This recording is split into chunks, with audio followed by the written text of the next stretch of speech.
অর্ণব বসে আছে খাগড়াছড়ির একটি হাসপাতালের করিডোরে। সারাদিনের ব্যস্ততা, অনুশোচনা সবকিছু ছাপিয়ে এসে বসা চান হয়ে। মভ রঙের শার্ট, কালো ডেনিম প্যান্টে কাদামাটি লেগে আছে বেশ কয়েক জায়গায়। আর একটু ভালো মতো লক্ষ্য করলে দেখা যাবে রক্তের ছিটে ফোঁটাও লেগে আছে সবসময় করা শাসনে। প্যাশ করা ঝাঁকড়া চুলগুলো উস্কো খুস্কো, চকচকে কালো জুতো জোড়ার সাহায্যে বারবার মেঝেতে আঁকিবুকি করছে সে। দূর থেকে দেখলে মনে হবে ক্লান্তিতে নুইয়ে পড়েছে হয়তো কোনো রোগীর সঙ্গে আসা কেউ একজন। শটান বসে থাকলো, অর্ণর মস্তিষ্ক থেমে নেই। চোখ মিলিয়ে চলেছে নিজের সামনের দিনের পরিকল্পনা। তবে যাই করুক, দিন শেষে বিয়েটা গলার কাটার মতো বিঁধে আছে ওর গলায়।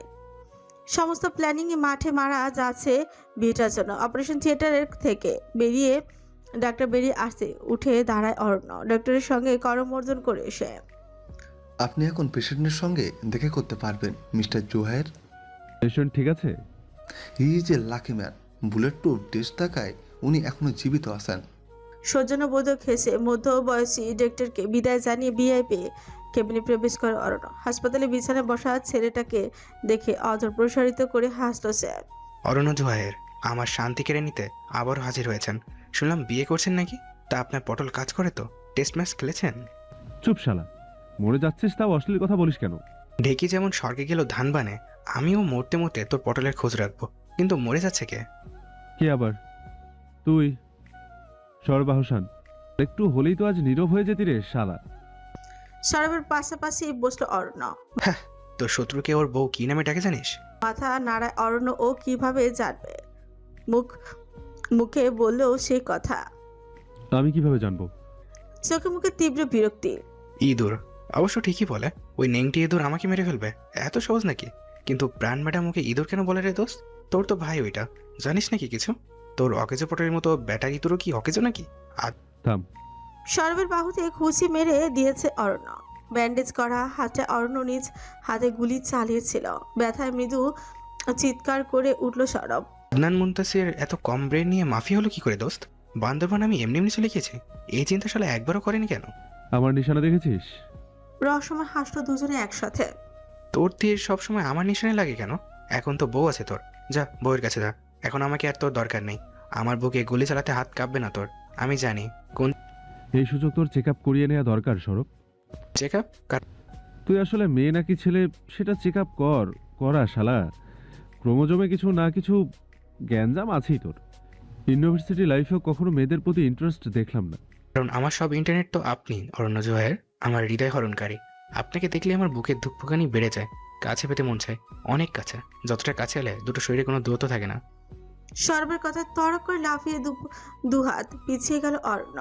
চোখ মুখ জুড়ে অস্থির ভাবখানা প্রকাশ করে অনায়াসে। তোকে চেক আপ না করিয়ে হাসপাতাল থেকে ছাড়বো না এবার সরব।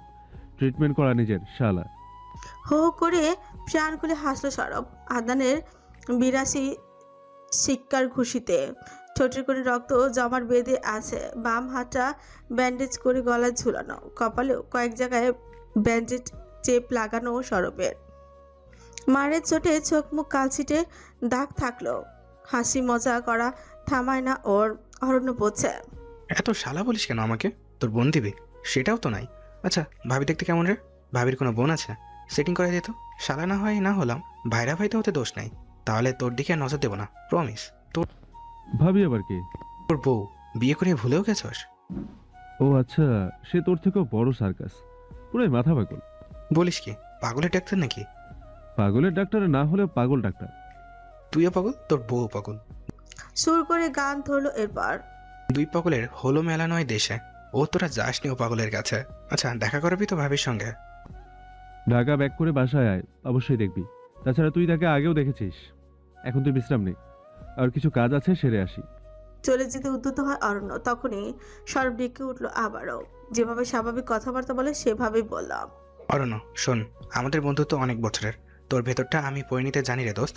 মনে আছে র্যাক ডেতে তুই ড্রিঙ্ক করার ভান করে এরকম মারলি, অথচ আমি তোকে দেখে বুঝেছিলাম তুই ড্রিঙ্কস করিসনি।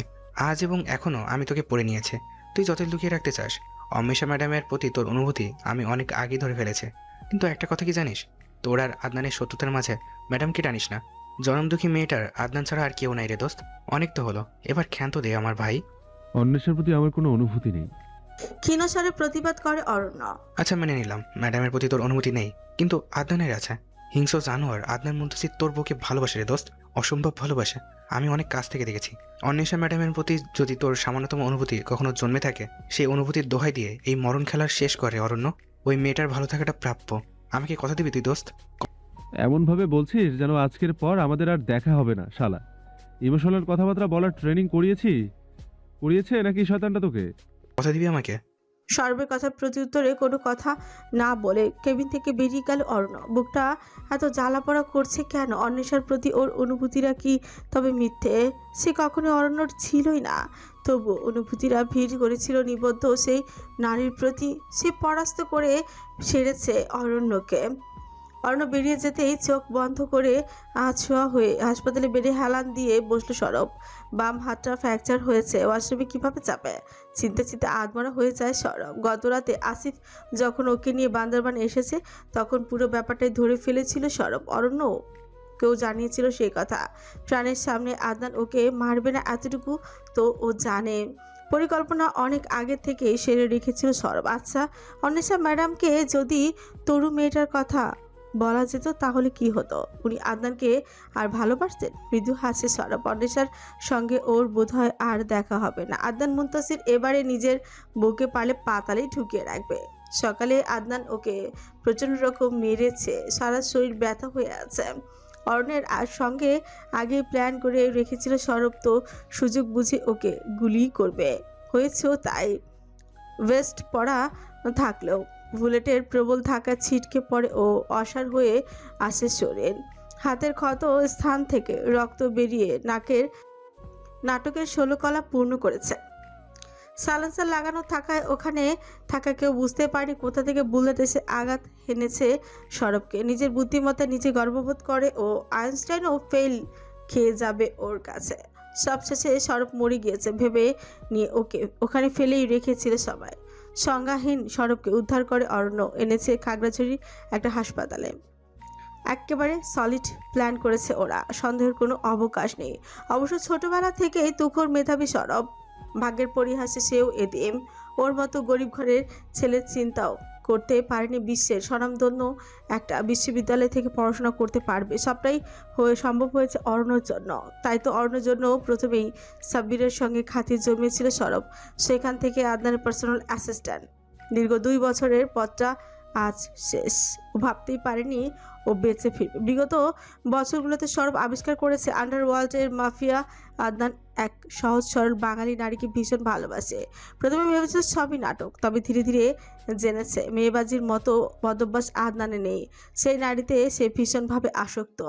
দূর থেকে এক নজর দেখার জন্যই প্রতি মাসে বাংলাদেশ গিয়েছে আদনান। কতক্ষণ কেটেছে সরবের জানা নেই। অবশ্য আপন ভাবনায় সে মুখ ছিল। ব্যথানাশক ইঞ্জেকশনের প্রভাবে চেতনারাও অসাড়। কেবিনের খুটখুট আওয়াজও কানে এসেছে, তবে তোয়াক্কা করলো না। কোনো নার্সটাসই হবে হয়তো। বেডের পাশে রাখা স্টিলের টুলের মাঝে মেঝের ঘর্ষণের সঙ্গে শব্দে চোখ মেলে তাকালো সরব, এবং তাকাতেই চমকে উঠল ও হাসল সামান্য। চিফ, কি দারুণ অভিনয় করলে সরব, আমি ইমপ্রেসড। স্বভাব সুলভ হিংস্রতায় ফিরে এসেছে সে। চমকায়নি সরব, যেন জানতই এমনটাই হবার ছিল। ধন্যবাদ চিফ। ডেনিস? সাব্বিরকে তুমি ধরিয়ে দিয়েছো তুর্যর কাছে, তাই না? জি চিফ। জাহিদ, হাসান দুজনেই প্রাণকে ফুচকার দোকান অরণ্যকে দেখেছিল প্রাণের সঙ্গে। সেই খবর তুমি অরণ্যকে দিয়েছ? আর হাসপাতালে কেবিনের শর্ট সার্কিট করে ওদের মেরে ফেলেছে। জি চিফ। কক্সবাজারের মহেশখালী যাওয়া ট্রাকের খোঁজ তুমি দিয়েছিল অরণ্যকে। জি চিফ। আরেকটা প্রশ্ন, প্রাণকে বান্দরবান আটকে রাখা হয়েছে, এই খবরটা এর আগেও আমার কাছে এসেছিল। তুমি তাকে মেরে ফেলেছিলে। জি চিফ। নিজের সময়ের সঙ্গে রিভলভারটা তাক করে সরবের কপালে। এবার সত্যি মরে যাও সরব। জি চিফ, কিন্তু ম্যাডাম যদি জানতে পারে? তবে কথাটা বলা শেষ করতে পারল না 30 বছর বয়সী সরব আহসানের। আদনানের রিভলভারের পরপর 5টা বুলেট ভেদ করলো ওর মাথার খুলি। ছিন্ন ভিন্ন হাওয়া সরবকে আর চেনা যাচ্ছে না। নিথর পড়ে থাকা দেহটার দিকে তাকিয়ে সামান্য কেঁপে উঠে আদনান। চিরপরিচিত সেই হাসি মুখ সরবের বদলে বিভৎস একটা দেহের অবয়ব দেখে খারাপ লাগা কাজ করে ভীষণ। পরক্ষণেই বদলে গেল ওর মুখভঙ্গি। I trusted you, Sourav. এক মগ করা কফি বানিয়ে পড়ার টেবিলে এসে বসে এক তরুণী, সবই কৈশোরের বাচ্চা ছিল। ফুলসকে দায়মুক্ত দিয়ে তরুণ বয়সে ছাপ পড়তে শুরু করেছে তার চেহারায়।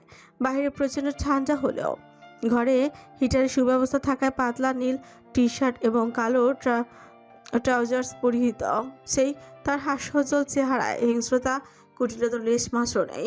নিতান্ত নিজের দুনিয়ায় ব্যস্ত থাকা তরুণীটি আর্কিটেকচার নিয়ে তুরস্কের একটা বিশ্ববিদ্যালয়ে প্রথম বর্ষের শিক্ষার্থী। ফর্সা সুদর্শন কিন্তু হ্যাংলা পাতলা গড়ের সেই তরুণ মায়ের ভীষণ আদরের।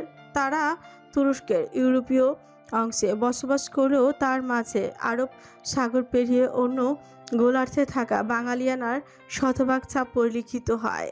আর পাওয়া যাবেই বা না কেন?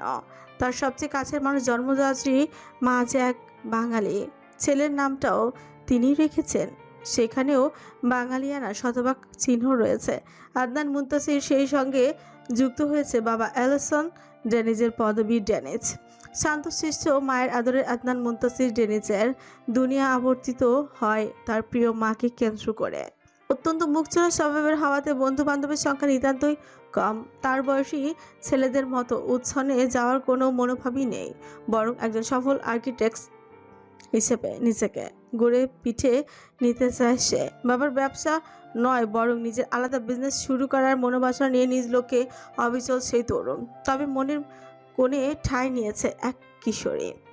সেই যে গত বছর বাংলাদেশ গেল মায়ের সঙ্গে, তখনই নজর পড়েছিল এক কিশোরীর খিলখিল হাসিতে, আর তার হাসির ঝংকারে ঝড় উঠেছিল কৈশোর পেরিয়ে সদ্য তরুণ বয়সে পদার্পণ করা আদনানের বক্ষপিঞ্জরে। কে বলে প্রেম ঢাকঢোল পিটিয়ে আসে? প্রেমের ঝড় অতর্কিত শুরু হয়, সনসন শব্দ তুলে গাছের পাতাও নড়ে না, মেঘও জমে না, ঝমঝমে বৃষ্টি নেমে বিলীনও হয়ে যায় না, বরং প্রেম আসে নিঃশব্দে। তবে ঝড় সে তোলে, এক অদেখা এবং অজানা ঝড়, যে ঝড়ে লঞ্চপঞ্চ হয়, বক্ষপিঞ্জরের শ্বাস থমকে আসে, পেটের মধ্যে মনে হয় যেন শত ডানার প্রজাপতিরা উড়োউড়ি করে, বুকের কাছটা ভারী লাগে কিংবা গলার কাছে কিছু একটা বিঁধে থাকে। কারো আবার বুকে ব্যথাও হয়, যেমন আদনান মুনতাসিরের প্রেম ও এসেছিল বুকে ব্যথা নিয়ে, এক টাস ব্যথা, যেই ব্যথার তীব্রতা কাউকে বলে বোঝানো যায় না, অন্যকে অনুভব করতেও পারে না। বাংলাদেশের যশোরের কোনো এক প্রত্যন্ত গ্রামে মায়ের সঙ্গী হয়ে গিয়েছিল আদনান। মুখচোরা হবার দরুন আড়ালেই সে ছিল ঘরের এক কোণে, চুপচাপ বসে মোবাইল ফোনে গেম খেলছিল। ব্ল্যাকবেরি ব্র্যান্ডের স্যাপটা মোবাইল দেখে অনেকে অবাক হয়, ওর আশেপাশে ভিড় জমিয়েছিল, কারণ তখনও মোবাইল ফোনের এতটা প্রচার লাভ করেনি। স্টিভ জবস লঞ্চ করেনি পৃথিবীকে উপহার দেয়া নিজের সেরা টাচ স্ক্রিন প্রযুক্তি। কোথা থেকে যেন একটা মেয়ে এলো, মেয়েটার চেহারা এতটা মায়াবী, চেহারায় কিছু কিশোরী সুলভ লাবণ্য, কুচকুচে কালো চোখের মণিতে যেন কত কি না বলা কথা। ছেড়ে রাখা লম্বা চুলে জড়িয়েছে ফুলের মালা, কিন্তু সে যে দুষ্টুমি শিরোমণি তা বুঝতে বাকি নেই আদনানের। কিছু সময়ের মধ্যেই সে এসে কণ্ঠে অনেক আতঙ্ক নিয়ে সবাইকে বলল ওই ছেলেটা একটা ছেলে ধরা, মোবাইলে লোভ দেখিয়ে বাচ্চা ধরতে এসেছে, সে পালিয়ে যাচ্ছে এক্ষুনি।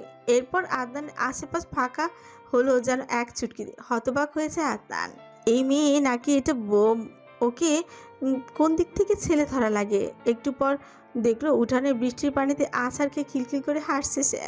সেই হাসিতে কুপকাত হলো আদনান মুনতাসির, ঝটপট তুলে নিয়েছিল কয়েকটা ছবি। এক কোণে বসে থেকে মেয়েটার নামও জেনে গেল এক পর্যায়ে। প্রাণ, কিন্তু কিচিমিচি তো করছে পাখির মতো, তোমার নাম প্রাণ পাখি হওয়া উচিত। তবে ব্যক্ত করতে পারেনি নিজের মনের গোপন কথা। অবশ্য যার উদ্দেশ্য এত কিছু, সেও সদ্য কিশোরী, প্রেম ভালোবাসা বোঝার মতো সে নয়। তারপর দিনই চলে এলো সেখান থেকে। তবে এরপর আর দেখা পাওয়া যায়নি মেয়েটার। আদনানের বুকে ঝড় তুলে হারিয়ে গেল তার প্রাণ পাখি। বাংলাদেশ থেকে ফিরে ছবি দেখেই দিন যায় আদনানের। কার কাছে খোঁজ করবে? শেষ মেশ মুখচোরা আদনান তার মা মুনিয়াকে প্রাণের ছবি দেখিয়েছিল। ছেলের কাণ্ডে হেসে ফেলল মুনিয়া। ছেলের মন গোপনে পড়ে নিলেন চট করে। অন্বেষা প্রাণ, আমার বড় ভাইয়ের মেয়ে কি পছন্দ? অনেক। ইস, কি পরিমাণ লজ্জাই না সেদিন আদনান পেয়েছিল। মেয়েটা আরও একটু বড় হোক, তারপর ওকে আমি এমনিতেও নিয়ে আসবো আমার কাছে। আর ভাইয়ার সঙ্গেও কথা বলে রাখবো তোদের বিষয়ে। প্রাণের 18 না হলেও তোদের সঙ্গে বিয়ে দিয়ে দেব। আদনান, তুই একদম চিন্তা করবি না। বিয়ের কথা শুনে দৌড়ে মায়ের সামনে থেকে চলে এসেছিল আদনান। সেই মুখচোরা শান্তশিষ্ট আদনান মুনতাসিরের ভবিষ্যতে একজন হিংস্র মাফিয়ায় পরিণত হবার কথা ছিল না, কিন্তু সেই রাতের ভয়াবহতা বদলে দেয় তাকে আমলে। আদনান বরাবরই গভীর রাত অবধি যাকে সেদিনও জেগেছিল। পড়ার টেবিলে বসে এই বিষয়টি খুঁটিয়ে খুঁটিয়ে পড়ছিল। পাশে রাখা ল্যাপটপ থেকে ইন্টারনেট ঘেটে জোগাড় করেছে নানা রকম তথ্যাদি। নোটপ্যাডের ওপর ক্রমাগত বলপেনের ঘর্ষণে নোট করে চলেছে প্রয়োজনীয় বিষয়গুলো। পরদিন ভার্সিটিতে এক্সট্রা ক্লাস আছে, সেই সঙ্গে যেতে হবে সাইট ভিজিটিংয়ে। পড়ার টেবিলে ফটো ফ্রেমে রাখা প্রাণের কাদার মধ্যে চিৎপাত হয়ে পড়ে থাকা ছবির সেই ঘটনার পেরিয়েছে বছর 3। তার প্রাণ পাখি নিশ্চিত অনেকটা বড় হয়ে গিয়েছে এতদিনে। হেসে আবারও মনোযোগী হলো পড়াশোনায়। আদনানের বাবা এলিসন ডেনিজে তুর্কির বিখ্যাত রিয়েল এস্টেট ব্যবসায়ী। তবে আদনান জানে সেই ব্যবসার আড়লে ওর বাবার যোগসূত্র রয়েছে অপরাধ জগতের সঙ্গে। বসফরাস প্রণালীর যোগাযোগ ব্যবস্থার কারণে ইস্তাম্বুল অপরাধ জগতের আখড়ায় বহু আগে থেকে সেখানকার অস্ত্র, মাদক ও নারী ও শিশু পাচারকারীদের সঙ্গে যুক্ত ছিলেন এলিসন ড্যানেজ। গাচ্চাগুচ্চা শরীরে 40 ঊর্ধ্ব এলিসন ছিলেন অত্যন্ত ধূর্ত। তার দেখা পাওয়া এবং সাক্ষাৎ শয়তানের দেখা পাওয়া নিয়ে তেমন সংশয়ের অবকাশ নেই। তার কুকর্মের ফর্দ ভাষায় প্রকাশ করার মতো নয়। বিশাল ড্যানেজ গ্রুপের একমাত্র উত্তরসূরি একমাত্র আদনান। ছেলেকে অপরাধ জগতে নিয়ে আসার জন্য তালবাহানা করতেই থাকেন তিনি। তবে আদনান নিজের সিদ্ধান্তে অনড়। নিত্য নতুন নারীর সঙ্গেও তার বাবার নিত্য নৈমিত্য ঘটনা। মায়ের কষ্টটা দেখে আরও নিজেকে সংযত রাখে আদনান। ওদের রাজকীয় ডিজাইনের বাড়িটা থেকে শতাধিক অস্ত্রধারী গার্ড থাকে সবসময়। কয়েক ধাপের সিকিউরিটি সিস্টেম পাড়ি দিয়ে তবেই প্রবেশ করা যায়। কিছু সময় পূর্বেও বাবা মায়ের তুমুল ঝগড়া শুনতে পেয়েছে আদনান। নিজের যোগ্যতায় কিছু করতে পারলেও মাকে নিয়ে অনেক দূরে চলে যাবে ও। কেন ঘড়িটা দেখে নিয়ে আবারও পড়াশোনায় মনোযোগী দেয় আদনান। তবে মনোযোগ বেশিক্ষণ ধরে রাখতে ব্যর্থ হয়, কারণ বাইরে থেকে বেশি আসছে বিকট কোলাগুলি। জানালার দিয়ে বাইরেটা একবার দেখে নেয়। ওদের ঘিরে রাখা সমস্ত গার্ড মরে পড়ে আছে। একজন জীবিত থাকলেও কিছুক্ষণের মধ্যে তাদের অস্তিত্ব বিলুপ্ত হয়ে যাবে হয়তো। দৌড়ে নিজের ঘরে থেকে বেরিয়ে এলো সে। বিশাল লবি পেরিয়ে বাবা মায়ের ঘরে আসার সময় শুনতে পায় ওদের মেন গেট ভাঙা শব্দ। আদনানকে দেখে সজোরে কাঁদতে থাকে মুনিয়া। অ্যালিসন এর অবস্থা সম্ভবত আগেই বিক্রিয়ায় আক্রান্ত হয়েছেন তিনি। পুরো চেহারা ধারণ করেছে নীলবর্ণ। Adnan, my son, come here. Maybe it's my last day. Promise me, son. You will take care of my business. দেয়ালে টানা ভাঙা গলায় কথাটা বলেন এলিসন। ততক্ষণে তার শুরু হয়ে গেছে রক্তবমি। মুখ দিয়ে অঝরে ঝরছে রক্ত মিশ্রিত লালা। বাবার কঠিন পরিস্থিতি আজ করে মুনিয়াকে নিয়ে ছাদের দিকে ছুট লাগায় আদনান, কারণ বেশিক্ষণ তাদের দরজায় লক আটকে থাকবে না। ওদের বাড়ির পেছন থেকে একটা জঙ্গল মতো আছে, সেখান থেকে খুব সহজে পালাতে পারবে। ভয়ের রেশ কাবু করে আদনানকেও। এলিসনের সবসময় সঙ্গী রিভলভারটা কোমরে গুজে, কয়েকটা ম্যাগজিনও এক্সট্রা বুলেট সব নিয়ে যায় ও। যাবার আগে আরও একবার দেখে নেয় জন্মজাত পিতাকে, যতই খারাপ হোক না কেন বাবা তো সে আদনানের।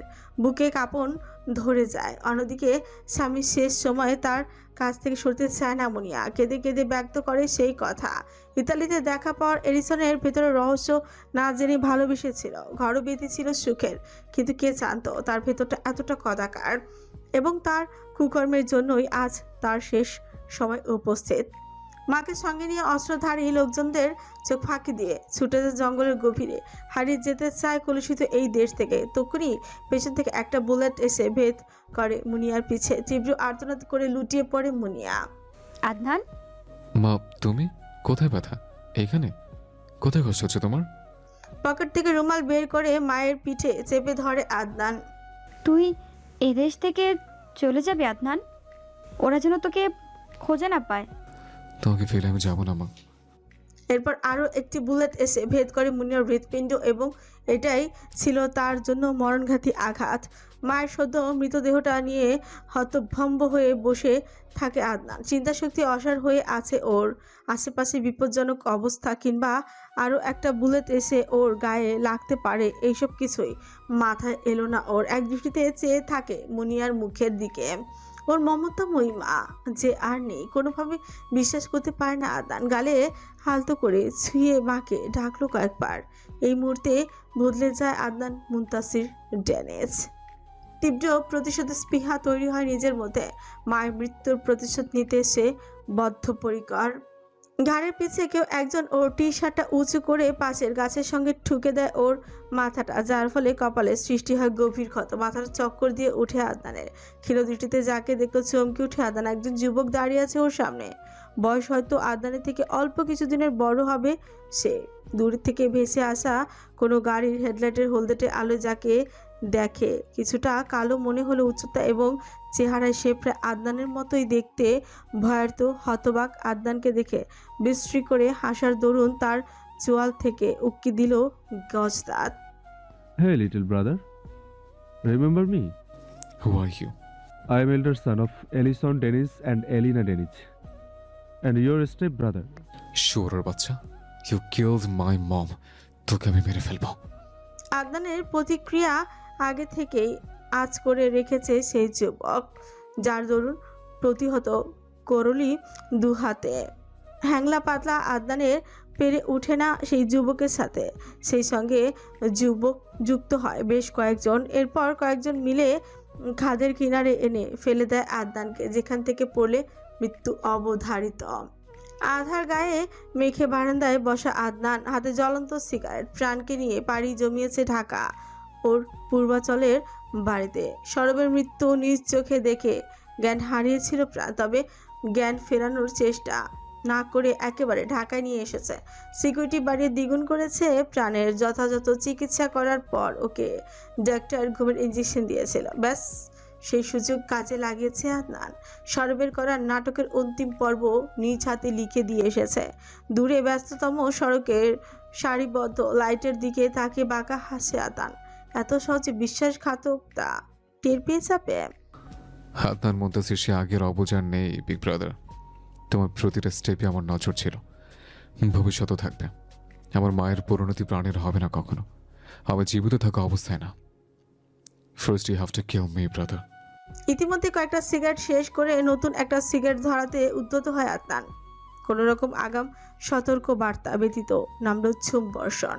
সিগারেট ধরিয়ে কয়েকটা টান দিয়ে অনুভব করতে পারে সে ব্যতীত বারান্দায় আরও একজনের উপস্থিতি, তার প্রাণ পাখি।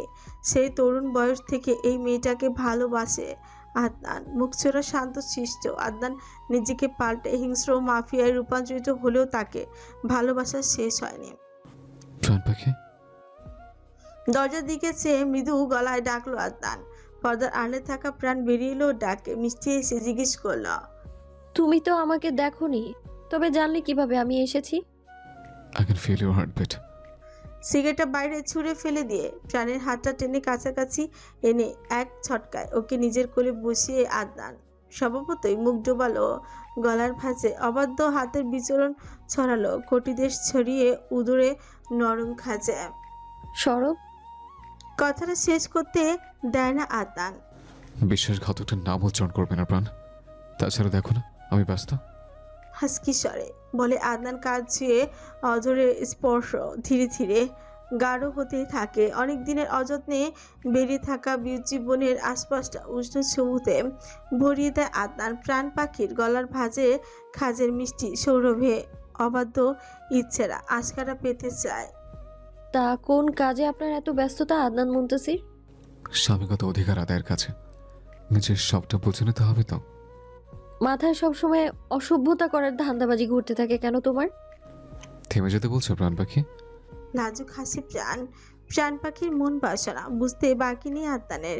দুহাতে বসা অবস্থায় প্রাণকে পাজা কোলে তুলে নিজের সামনে এনে অধরে অধর মিলায় আদনান শুষে নিতে থাকে তার অধর সুধা।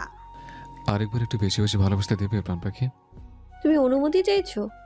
মেকি হতবাক হবার ভান করে প্রাণ। নাও, তোমাকে জানিয়ে দিচ্ছে। মধ্যরাতের তুমুল বর্ষণের মাঝে আদনানের 3 তলা বাড়িটার 2য় তলার সবচেয়ে কোণার ঘরের 4 দেয়ালের মাঝে নামলো প্রেমময়ী বর্ষণের জোয়ার। হলদিটে সোডিয়ামের আলোতে ঝাপসা হয়ে আসে দীর্ঘ বিচ্ছেদের পর আবারও একত্রিত হওয়া এক যুগলের ভালোবাসাময় মহাসুখের কাব্য। গুলশানের একটি রুফটপে ক্যাপের একদম কর্নার টেবিলে অপেক্ষারত তুর্য। হলদে সোনালি আলোয় আলোয় আলো আধারের সৃষ্টি হয়েছে, বাঁশ কাঠ কৃত্রিম বাঁশঝাড় সব মিলিয়ে গ্রামীণ পরিবেশ আবহ প্রকাশ পাচ্ছে গোটা ক্যাফে জুড়ে। মৃদু সাউন্ডে তুর্যরি গাওয়া একটা গান বেজে চলেছে মিউজিক প্লেয়ারে। কালো মাস্ক এবং ক্যাপের আড়ে নিজেকে আড়াল করে রেখেছে সে, অতিরিক্ত সতর্কতা হিসেবে সানগ্লাসটাও চোখের সঙ্গে এঁটে আছে। বর্তমানে একজন জনপ্রিয় গায়ক সে, পাশাপাশি সিনেমারও অফার এসেছে প্রচুর।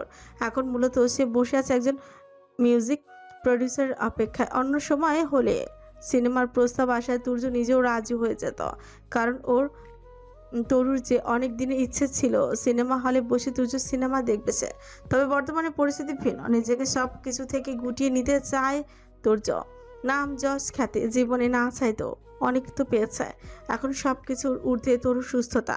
আশপাশ থেকে ভেসে আসা করা কফি লোভনীয় ঘ্রাণে এক কাপ কফির খাওয়ার ইচ্ছেটা দমন করতেই হলো ওকে। সন্ধ্যার সময় হবার কারণে বেশ ভিড় লেগে আছে। মুখের মাস্ক সরিয়ে কফি খাবার ফাঁকে কোনো ভক্তের নজরে পড়লে সময় মতো আর বেরোতেই পারবে না সে। তাছাড়া ওর খাওয়া দাওয়া সব নিয়ম মেনে করতে হয়। মিডিয়া জগতে টিকে থাকার জন্য নিজেকে সুন্দর রাখাটা জরুরি। টানা 20 মিনিট অপেক্ষা করেও যখন প্রডিউসারের আসা নাম গন্ধ পেল তুর্য, চলে আসার জন্য প্রস্তুতি নিয়ে ড্রাইভারকে কল করে গাড়িটা পার্কিং থেকে আনতে বলে। টেবিল ছেড়ে উঠে দাঁড়ায় তুর্য। চকিত নজর পড়লো ওর সামনে চেয়ারে বসা এক পুরুষ অবয়বের দিকে এবং নজর প্রতিশক্ত হলো তুর্যের চোয়ালে পেশে। দুহাত মুষ্টিবদ্ধ করে নিজেকে সংবরণের ব্যর্থ প্রচেষ্টা চালাতে থাকে। তবে সামনে বসা যুবক নির্বিকার, পায়ের উপর পা তুলে একটা সিগারেট ধরিয়ে সুখ টানে ব্যস্ত সে। জলপাই রঙা সাদামাটা টি শার্ট, ডেনিম প্যান্ট পরনে তার বা হাতের অনামিকায় থাকা আংটিটা রুফটপে জ্বলতে থাকা নিয়ন আলোয় চকচক করছে। তুর্যের দিকে পাকা হেসে ঘাড়ে হাত ঘষে কয়েকবার ঘাড় ছেড়ে নেমে আসা চুল না থাকায় ভালো একটু মন খারাপও হলো। নাক মুখ দিয়ে ধোয়া কয়েকটি কুণ্ডুলি ছেড়ে হাসকি স্বরে জিজ্ঞেস করলাম, Turjo Raihan Chowdhury, right? Famous rockstar. কি চাই? অন্তত তোর অটোগ্রাফ চাই না। তোর সাহস দেখে আমি রীতিমতো হতবাক। কথাটা শেষ করে নিজের চেয়ারে পুনরায় ফিরে যায় তুর্য। তবে তুই সাহসের দৌড় আমি দেখে নিয়েছি। মাস্ক ক্যাপ খোলার মতো সাহস তোর নেই। এতটুকু সাহস নিয়ে আমার সঙ্গে লাগতে এসে ঠিক করিসনি মিস্টার রকস্টার। সামনে বসা যুবকের কথায় বাঁকা হেসে পুনরায় নিজের চেয়ারে বসে পড়ল তুর্য। কণ্ঠে ভীষণ রহস্য করে বলল, never underestimate your enemy. Adnan Muntasir Dennis. হতে পারে তুই যেটা তার দুর্বলতা ভেবে নিয়েছিস সেটাই হবে তার শক্তি। তুই রকস্টার, তাই না? গিটার হাতে নিয়ে ম্যামা করে গান গাইবি, মনোয়া করে নেচে কোদে মানুষের মনোরঞ্জন করবি, মেয়ে নিয়ে ফুর্তি করবি। তুই কেন আমার বোনের টানাটান করবি? হ্যাঁ, আই ডোন্ট লাইক ইট। বউ আমার বড় আদরের, আর তুই তাকে এখানে জঙ্গলে আটকে রেখেছিলি। তুই যে সাক্ষাৎ শয়তানের বংশধর সেটা তোর বউ জানে? সেটা তো জানতে হবে কেন? আমার তরু আমার অনেক আদরের। তুই যেমন বউয়ের জন্য সব করতে পারিস, খুন করতেও পিছু পাহস না, আমিও তেমন। আমার তরুকে আমি ভালোবাসি, তাই ওর এই অবস্থার জন্য যারা দায়ী সবাই তার প্রাপ্য জবাব পাবে। তরু? Yes, that girl. তোর চাচা নিজের মেয়েকে সেল করে দিয়েছিল। এই তথ্যটা তুই জানিস? তোর বানোয়াট কথায় আমি গলে যাচ্ছি না। I can understand mister Rockstar, কিন্তু সত্য তো সত্যই। তোর চাচা নিজে বাঁচার জন্য মেয়েটাকে সাব্বিরের হাতে তুলে দিয়েছিল। নয়তো দেশে তো স্বেচ্ছায় বিছানা আসা মেয়ের অভাব নেই। তোর কথা আমি বিশ্বাস করতে বাধ্য নই। ওকে, নো প্রবলেম। আজ চলি তবে। আমাদের আর কোনোদিন দেখা না হোক। নেচে কোদে জীবন পার করে দে। এসবের মধ্যে নিজেকে জড়াস না। আমি চাইলে তোকে এক্ষুনি খুন করতে পারি আদনান মুনতাসির। তা চাইলেই পারিস, কিন্তু কি যেন নাম ছিল হাসপাতালটার? মেকিভাবে মনে করার চেষ্টা করে আদনান। ইয়েস, মনে পড়েছে। বউয়ের চিন্তা থাকি তো অন্যদের প্রায় ভুলেই যাই, বুঝলি? সেলফ কেয়ার হসপিটাল, তাই না? কেবিন নম্বর 304, পেশেন্ট নেম তরুলতা চৌধুরী, মেন্টাল ডিসঅর্ডার। আদনানের কথা শেষ হতে তুর্যর ফোনের মেসেজ টোন বেজে ওঠে, তবে পাত্তা দেয় না তুর্য। মেসেজটা চেক কর মিস্টার রকস্টার। তুর্যর ফোনে আসা ভিডিও বার্তাটা দেখে চকিতে উঠে দাঁড়ায় তুর্য, এগিয়ে যায় আদনানের টি শার্টের কলার চেপে ধরতে। তবে সে তো আদনান মুনতাসির, তার কলার চেপে ধরতে আসবে সেটা তো হতে দিতে পারে না। Hands of mister Rockstar. তোর লতাপাতা আমি আমার ইশারে আছে, ভুল করা যাবে না। ওর দিকে চোখ তুললে তাকালি? তুর্যের কথা বিশ্রী করে হাসলো আদনান, সিগারেটে লম্বা টান দিয়ে পা দিয়ে পিষে দেয় সেটা। সেটা আমার বোর্ড দিকে হাত বাড়ানোর আগে ভাবা উচিত ছিল মিস্টার রকস্টার। চকিতে নিজের জায়গা ছেড়ে ভিড়ের মাঝে হারিয়ে যায় আদনান। দৃশ্যপট থেকে আদনানের গায়েব হবার বুঝি 5 মিনিটও পেরোনি। তুর্যের মাথা কালো ক্যাপটাকে নিচে পড়ে থাকতে দেখেও বুলেটের ছিদ্র এবং ধোয়ার কুণ্ডলি দেখা যাচ্ছে। বিষয়টা বুঝতে বাকি নেই তুর্যের। আদনান মুনতাসির বুলেট ছুঁয়েছে শুধুমাত্র ওকে ভয় দেখাতে এবং বোঝাতে এটা ওর কপালও ভেদ করতে পারত, অর্থাৎ তুর্যর জন্য সতর্ক বার্তা শুনেছে Adnan. Never understand your enemy Adnan Muntasir Dennis. বিড়বিড়ে এই কথাটা বলে জায়গা থেকে প্রস্থান করে তুর্য। ইস্তাম্বুলের অভিজাত উস্কুদার এলাকার শেষ মাথার বসফরাস প্রণালীর পার ঘেঁষে গড়ে ওঠা দ্বিতল বাড়ি ফিরে এসেছে প্রাণ। দীর্ঘ যাত্রার শেষে নিজ ঘরে ফেরার মতো অনুভূতি হয় প্রাণের। বাড়িটাই কেমন যেন আপন আপন ভাব ছড়িয়ে আছে। দু বাহু বাড়িয়ে সে যেন স্বাগত জানিয়ে দিচ্ছে প্রাণকে। প্রাণ যেদিন এখান থেকে গিয়েছিল সেদিনও ঝুম বৃষ্টি ছিল, আজও তাই। বান্দরবানে আটকে থাকার দিনগুলোতে প্রাণ আবারও নিজের বাড়িতে ফিরতে পারবে সেই প্রত্যাশা ছিটে ফোটাও নিঃশেষ করে ফিরেছিল নিজের মন থেকে। কিন্তু আজও ফিরে এসেছে নিজের বাড়িতে। চিন্তাটা মাথায় আসছে, খানিক হক চাকালো প্রাণ। আসলে নিজের বাড়ি। তারপর মাথা দিল, হ্যাঁ এটা তো ওরই বাড়ি। একটা মেয়ে বিয়ের পর তার স্বামীর বাড়ি কি নিজের বাড়ি? দরজার বাইরে দাঁড়িয়ে প্রাণকে গভীর ভাবনায় ডুবতে হারাতে দেখে ছট করে প্রাণকে পাচা কুলে তুলে নেয় আদনান। ওয়েলকাম হোম প্রাণ পাখি, উই মিসড ইউ টেরিবলি। ছাড়ো আদনান। সবসময় ছাড়ো সরে যাও এসব না বলে অন্য কিছুতে বলতে পারো প্রাণ পাখি। বলো শুনি, কি বলবো? বলবো? নাটক না করে বলো ধান্দাবাজ ইঁদুর। লজ্জা পাবে না তো? না, একটুও লজ্জা পাবো না, বরং আজ তুমি যা বলবে তাই শুনবো। Then promise me. প্রমিস। এবার বলো। Love me harder Adnan Muntasir, make me feel high with your deep French kiss. ফিসফিস করে প্রাণের কানের কথাটা বলে আদনান। আদনানের কথা শুনে লজ্জা নাস্তানাবুদ হয় প্রাণ। দুটো কিল বসালোর। তুই প্রমিস করেছিলে প্রাণ। ধান্দাবাজ। আমি তো জানি ঘুরে ফিরে তোমার ধান্দাবাজি শুরু হয়ে যায়। বউয়ের কাছে সব পুরুষ ধান্দাবাজ। ছোট একটা অধরের স্পর্শ বসালো প্রাণের কপালে। কেঁপে উঠছে প্রাণ। আদনানের চোখে ফুটে ওঠা অদম্য ভালোবাসার আজ পরিণীতে পারে, আর পরিণীতে পেরেছে নীরব সম্মতি স্বরূপ জড়িয়ে ধরা ওর গলা। খানিকটা উঁচু হয়ে প্রাণ নিজেও বেপরা হয়ে অধরের স্পর্শ এঁকে দেয় আদনানের গলার কাছটায়। খামচে ধরে বুকের কাছে টি শার্ট, যেন খুব সন্তর্পণে স্বামীর ভালোবাসাময় ডেরায় আত্মসমর্পণ করে প্রাণ। প্রাণকে পাজা কোলে নিয়ে ঘরে প্রবেশ করে আদনান। পা দিয়ে ধাক্কা দিয়ে সদর দরজা বন্ধ করে। অবশ্য দরজাটা অটো লক সিস্টেম, দরজা আটকানোর সঙ্গে সঙ্গে লক করে যায়।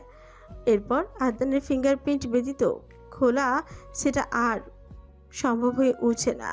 বাড়তে থাকে হৃদযন্ত্রের গতি। দুজনেরই ভালোবাসাময় এক ঝড়ের পূর্বাভাস স্বরূপ প্রাণকে নিয়ে দোতলায় নিজের কামরায় চলে আসে আদনান। পুরো সময় দুজনেই তাকিয়ে থাকে দুজনের ঠিক চোখের দিকে। সময়টা যেন থমকে আছে বুকের মধ্যে। কামনার ব্যাকুল আগুন জ্বলতে থাকে। আদনান মুনতাসির হারায় নিজেকে।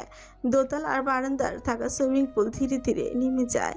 তখনও বাহু বন্ধনে আবদ্ধ নিজের প্রাণ পাখি।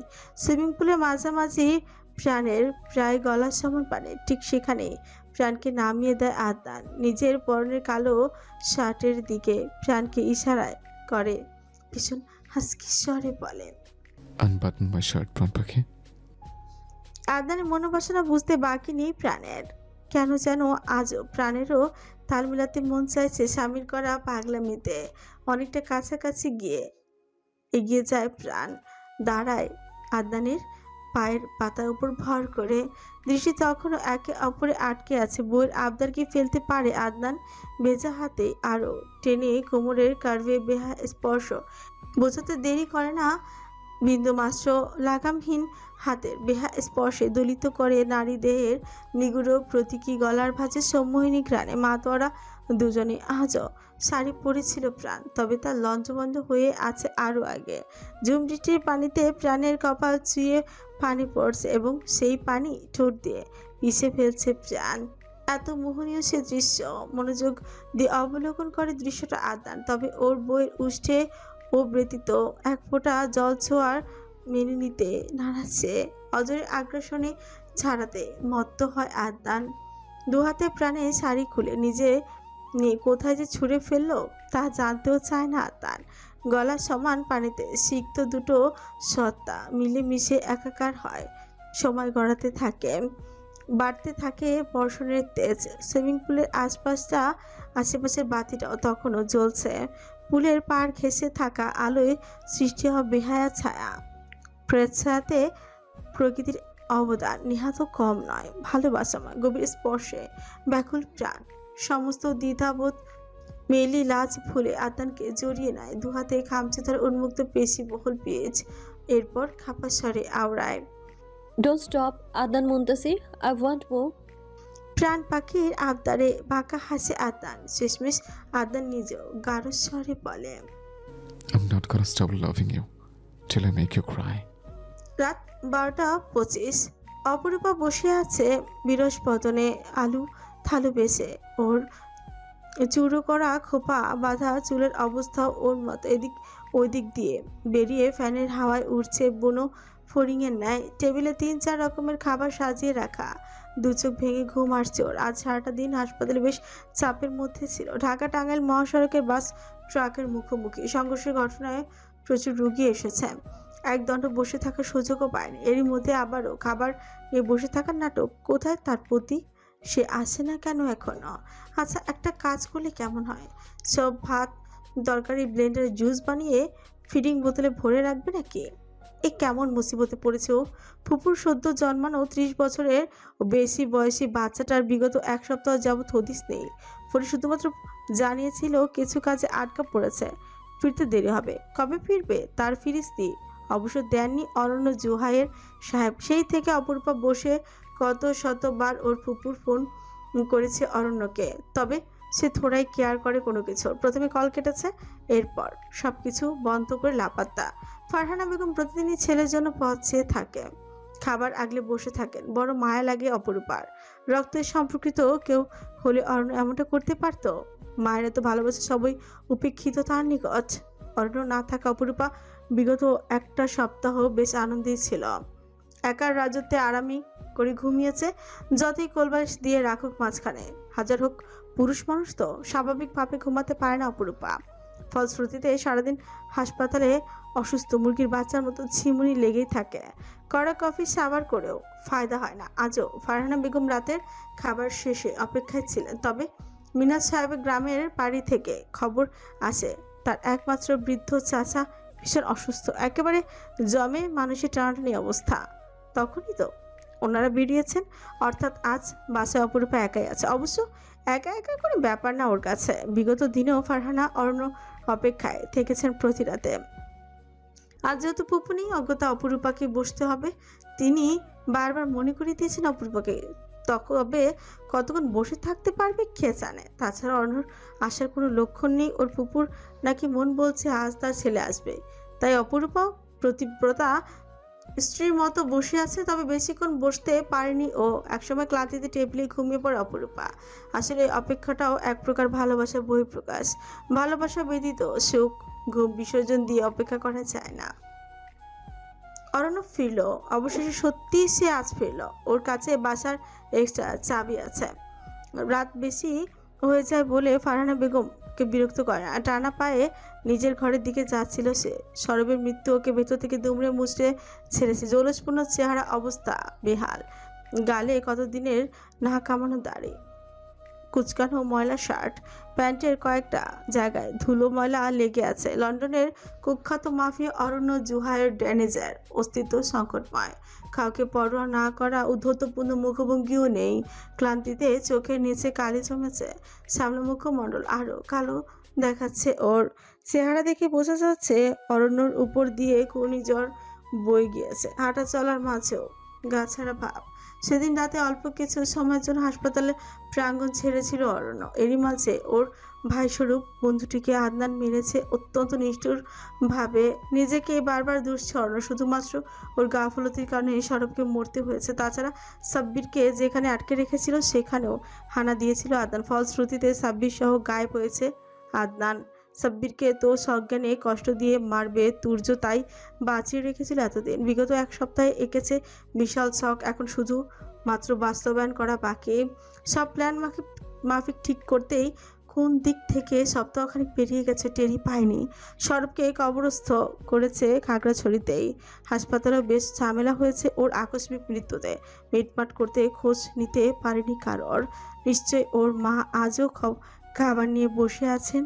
তবে ডাইনিং রুমে এসে চমকা অরণ্য থমকালো বুঝি খানিক সময়ের জন্য। ফারহানা বেগমের স্থান দখল করেছে তার আদরের ভাইজি। টেবিলে খাবার আগলে অপেক্ষারত, অবশ্য অপেক্ষায় আছে বলে ভুল হবে। টেবিলে মাথা রেখে ঘুমিয়ে আছে, ভারী নিঃশ্বাস পড়ছে অপরূপার। শুনছেন? ঘুমের ঘোর থেকে বের হয়নি অপরূপা তখনও।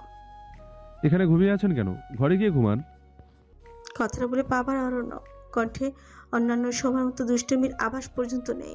সদ্য ঘুম ভাঙা অপরূপা তা টের পেল না, এবং টের পায়নি বলেই তার স্বরে চেঁচালো ও। আপনি এতদিন কোথায় ছিলেন জানেন? ফুপু কত চিন্তিত আপনার জন্য। অন্য সময় হলে অরণ্য হয়তো বলতো আপনার জন্যই ডাইনি সতীনের খোঁজে বেরিয়েছিলাম শাকচুনি, তবে এখন পরিস্থিতি ভিন্ন। নরম গলে বলল, আমি মায়ের সঙ্গে কথা বলে নেব। আপনি আদেও ফুপুকে মা বলে মানেন? নিজের মা হলে পারতেন দিনের পর দিন একজন অসহায় মহিলার মাতৃত্ববোধ নিয়ে ছিনিমিনি খেলতে।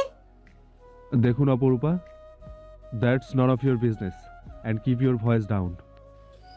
আমার সঙ্গে বুঝে শুনে কথা বলবেন অরণ্য জুহাই। আমার ফুপুকে আমি তিলে তিলে কষ্ট পেতে দেখতে পারি না, সুতরাং আমি বলবই। আবারও চেঁচালো অপরূপা। তবে অরণ্য নির্বিকার। পা বাড়লো দোতলার দিকে। নিজের ঘরে গিয়ে একটু বিশ্রাম নেবে। কতদিন না ঘুমিয়ে আছে অরণ্য নিজেরও হিসেব নেই। অরণ্যর নির্বিকার আর গায়ে জ্বালা ধরালো অপরূপার। ও নিজেও এলো দোতলায়। অরণ্যকে পেল বারান্দা দাঁড়ানো। একটা সিগারেট ধরিয়েছে সে। দূরের ঘুটঘুটে অন্ধকারে দৃষ্টি রেখে একটার পর একটা সিগারেট টেনে চলেছে সে। ধোঁয়ায় চারিদিকে পরিপূর্ণ। এই যে না খেয়ে চলে এলেন কেন? খিদে নেই। এসব ছাইপাশ না গেলে এক্ষুনি নিচে যাবেন আমার সঙ্গে। খেয়ে দিয়ে যা ইচ্ছে করুন, আমি ফুপুকে মিথ্যে বলতে পারবো না। আপনি জানেন আপনি কতটা অসহ্য। Please leave me alone. চারল কোথাকার, ভালোবাসার মূল্য বুঝবে কিভাবে? সবসময় নিজেরটা নিয়ে ভাবে, স্বার্থপর। নিজের আপন মানুষদের বিপদের মুখে ঠেলে দিয়ে কোন সুখ পায় কে জানে। এতটুকু কেয়ার করে না, ভালোবাসার অযোগ্য। বিছানায় বসে বিড়বিড় করে অরণ্যকে বকে চলেছে অপূর্ব। মুখটা অন্যদিকে ফের না, তাই হয়তো খেয়াল করেনি ওর পায়ের কাছে মেঝেতে এসে বসেছে অরণ্য। তবে হুঁশ ফিল সিগারেটের গন্ধটা নিজের কাছে আরও কাছ থেকে অনুভব করায়। ব্যাপারটা খতিয়ে দেখার জন্য এদিকে ফিরতে চমকালো। নিচে ডাইনিং রুমের অস্পষ্ট আলোতে ঘুম ঘুম চোখে অরণ্যের মুখশ্রী বিষাদ না দেখলো, এখন স্পষ্ট দেখলো। আরও দেখলো তার ফুপুর বাচ্চাটা কিভাবে ওর পায়ের কাছে বসে আছে। অপরূপাকে ফিরতে দেখে নিচে বসে ওর কোলে মাথা রাখে অরণ্য।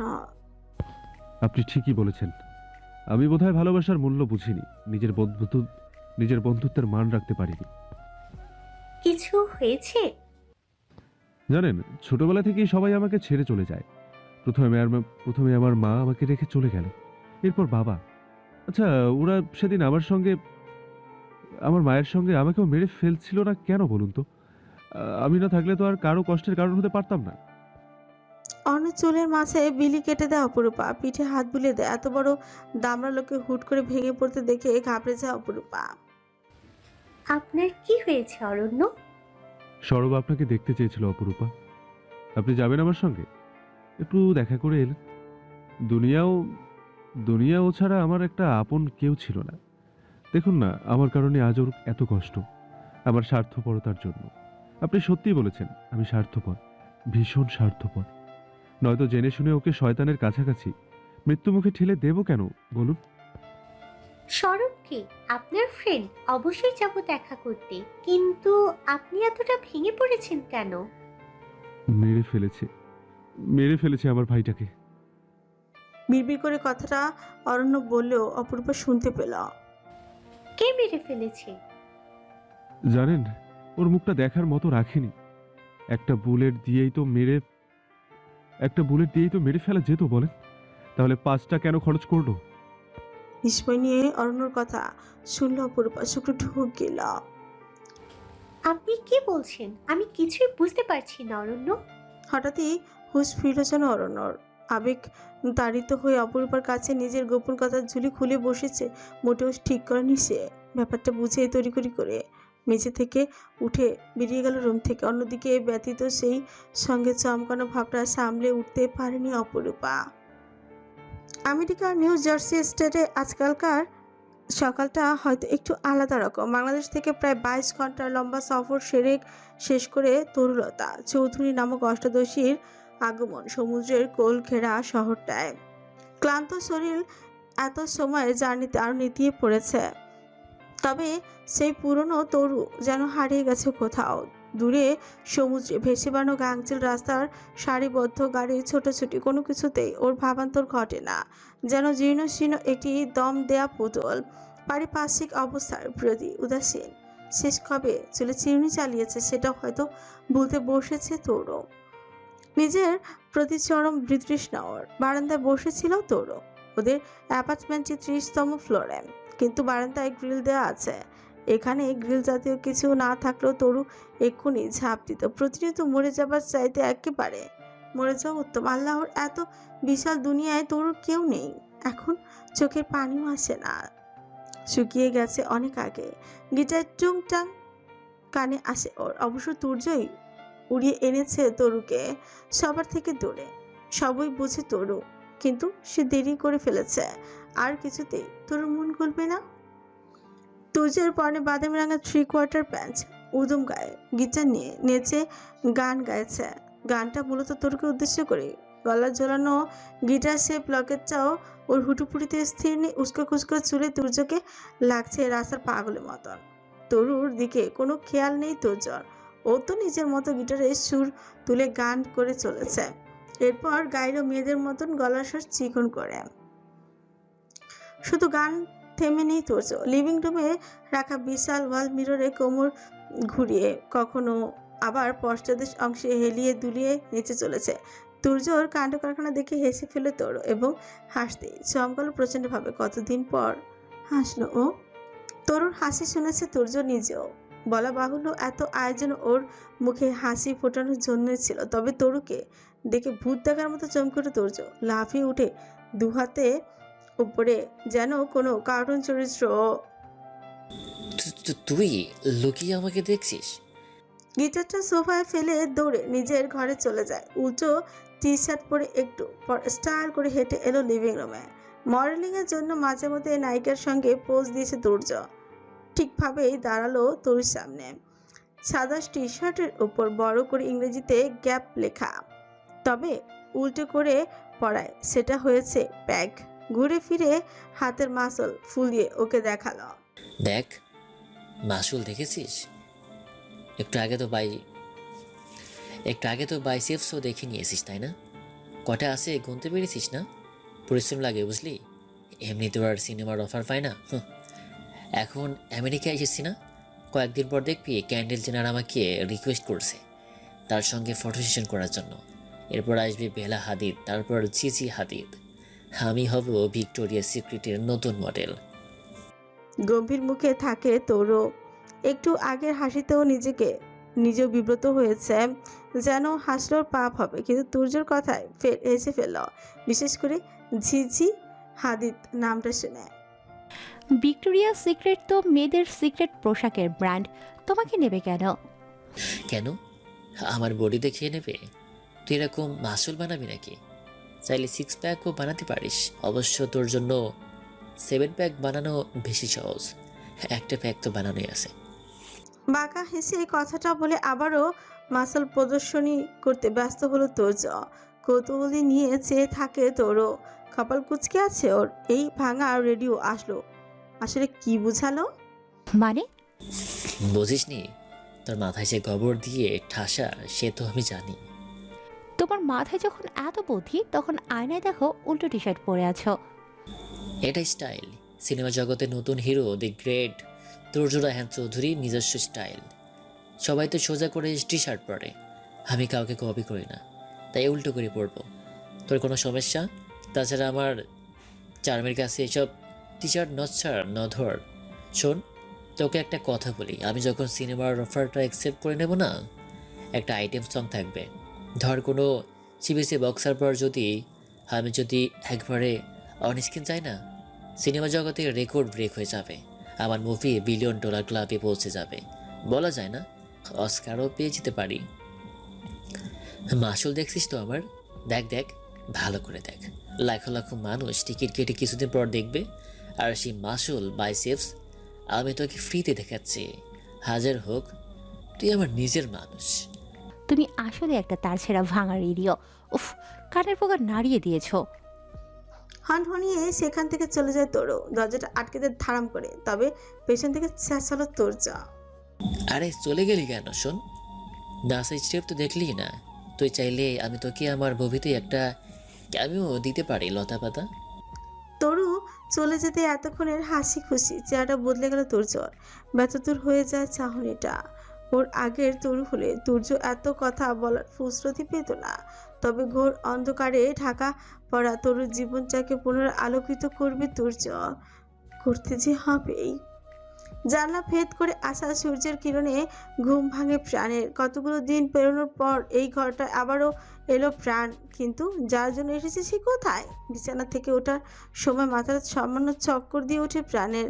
তবে নিজেকে সামনে নেয়, কিংবা ঘুমিয়ে থাকার কারণে হয়তো এমনটিও হতে পারে ভেবে বিষয়টি তেমন গুরুত্ব দেয় না প্রাণ। ওর পরনে আদনানের একটি কালো টি শার্ট। দোতলা থেকে নেমে এসে আদনানকে পেল কিচেন রুমে। গায়ে জড়ানো বেগুনি রঙের কিচেন অ্যাপ্রন, ব্যস্ত হাতে কড়াইয়ে খুন্তি নাড়ছে সে। আরেকবার চপিং বোর্ডে কিছু একটা করছে। এগিয়ে এসে কিচেনে ক্যাবিনেটের উপর বসে উঠে প্রাণ টুকুর টুকুর করে দেখতে থাকে তার স্বামীর কার্যকলাপ। গুড মর্নিং প্রাণ পাখি। প্রাণের কাছে গিয়ে অধরে একটা ছোট্ট পরশ দিয়ে তৎক্ষণাৎ ব্যস্ত হলো রান্নায়। Good morning Adnan Muntasir Dennis. তুমি কি মাফিয়া হবার সাথে সাথে শেফও? কিন্তু কি রান্না করেছো? I'm always at your service, madam. By the way, how was I last night? Did you enjoy? চোখ টিপল আদনান। ধান্দাবাজি দূর। আপাতত কি রান্না করছো সেটা বলো। ভুনা খিচুড়ি, তোমার favourite. Thanks mister Muntasir. Welcome my life. আজ আমার সঙ্গে যাবে? কোথায়? আমার অফিসে, যেটা আজ থেকে তোমার office. You will be my partner.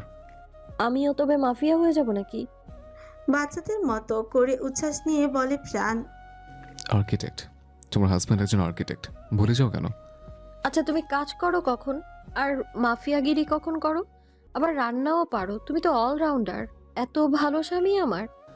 Thanks for the compliment. কিন্তু আমার আরেকটি কাজের প্রশংসা করতে তুমি ভুলে গেছো প্রাণ। আমি কষ্ট পেয়েছি। কোন কাজ? সবটা ক্রেডিট দিলাম তো। হোয়াট অ্যাবাউট মাই বাকিটা আর বলতে দেয় না প্রাণ, চেপে ধরে আদনানের মুখ। চুপ, তোমার মুখটা আমি সেলাই করে দেবো আদনান। সবসময় ফালতু কথাবার্তা বলতে থাকো। আমার রোমান্স তোমার কাছে ফালতু মনে হয়? রাগী গলায় বলে আদনান। পিঠের কাছ থেকে অ্যাপ্রনের ফিতাটা খুলে রেখে প্রাণকে পাজা খুলে তুলে নেয় ফের। লেটস ফ্যাশন আপ প্রাণ পাখি টুগেদার। আমার রোমান্স আসলে ফালতু কিনা ট্রাই করে দেখো।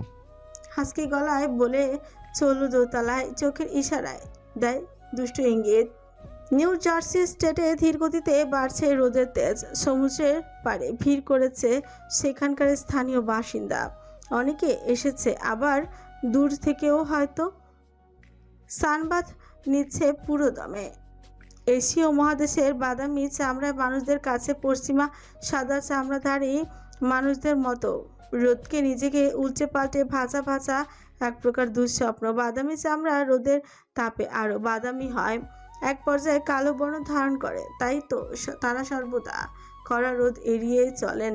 তারা তরু বসা ওর জন্য বরাদ্দ রুমের বারান্দায়, দূর সমুদ্রের পাড়ে বসা পশ্চিমাদের জীবনযাপন অবলোকনে ব্যস্ত। বলা বাহুল্য, তরুর চোখ কাটার মতো বিচ্ছে সমুদ্রের পাড়ে দৃশ্যপট। প্রথমে রোদে নিজেদের চামড়া ঝলানো, এরপর পোশাক আশাকের সর্বনিম্ন স্তর দেখে লজ্জায় নামিয়ে নেয় চোখ। দরজা লাগিয়ে বসে থাকলেও লিভিং রুম থেকে তুর্যর হেরে গলার গান স্পষ্ট শুনতে পাচ্ছে তরু। শুধু বলো, ফোন দিও না রাতে।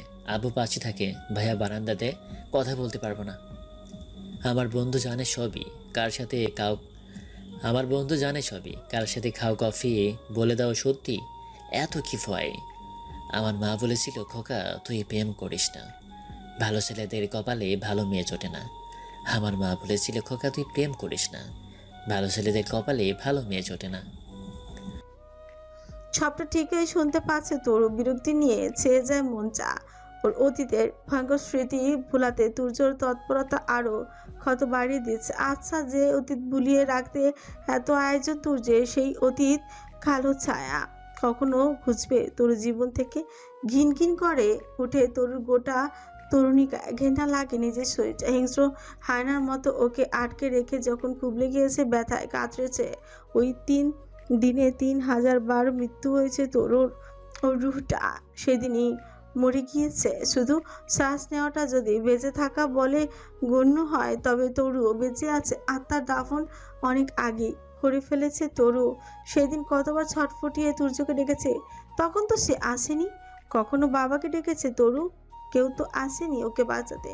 কেউ না। হাঁটুতে মুখ ঘুষে সুবিশাল বারান্দায় এক কোণে বসে থাকে তরু। পুনরায় পুরনো ভয়ানক স্মৃতিচারণ করে। শ্বাস আটকে আসে ওর। প্যানিক অ্যাটাক শুরু হবে হয়তো।